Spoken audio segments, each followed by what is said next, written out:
টানা 11 রাত ধরে কাশ্মীর সীমান্তে গোলাগুলি, পাল্টাপাল্টি হুমকি আর বাণিজ্যিক নিষেধাজ্ঞা। ভারত ও পাকিস্তানের মধ্যে উত্তেজনা এখন চরমে। পরিস্থিতি এমন যে এমনকি পারমাণবিক অস্ত্র ব্যবহারের হুমকিও এসেছে। তবে উত্তেজনা কমাতে নিরাপত্তা পরিষদ জরুরি বৈঠক বসেছে। রাশিয়াও মধ্যস্থতার প্রস্তাব দিয়েছে। কাশ্মীর সীমান্তে ভারত ও পাকিস্তানের সেনাদের মধ্যে উত্তেজনা যেন থামছেই না। নিয়ন্ত্রণ রেখা বরাবর গত রাতেও গোলাগুলির ঘটনা ঘটেছে। ভারতের প্রতিরক্ষামন্ত্রী রাজনাথ সিং কঠোর বার্তা দিয়েছেন। তিনি বলেছেন, ভারতের দিকে যারা কুনজর দেবে তাদের উপযুক্ত জবাব দেওয়া হবে। পেহেলগামের হামলার পর পাকিস্তানের সঙ্গে চলমান উত্তেজনার মাঝেই তিনি এই মন্তব্য করেন।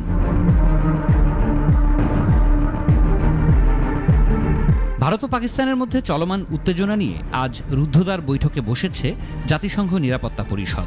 বৈঠকে পেহেলগামের সন্ত্রাসী হামলা এবং ভারতের সিন্ধু পানি চুক্তি স্থগিতের সিদ্ধান্ত নিয়ে আলোচনা হবে।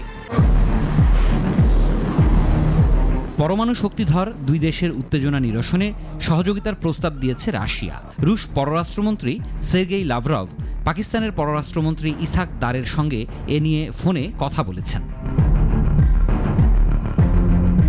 তবে রাশিয়ায় নিযুক্ত পাকিস্তানের রাষ্ট্রদূত খালিদ জামিল হুমকি দিয়েছেন, ভারত হামলা করলে প্রয়োজনে পারমাণবিক অস্ত্রও ব্যবহার করা হতে পারে।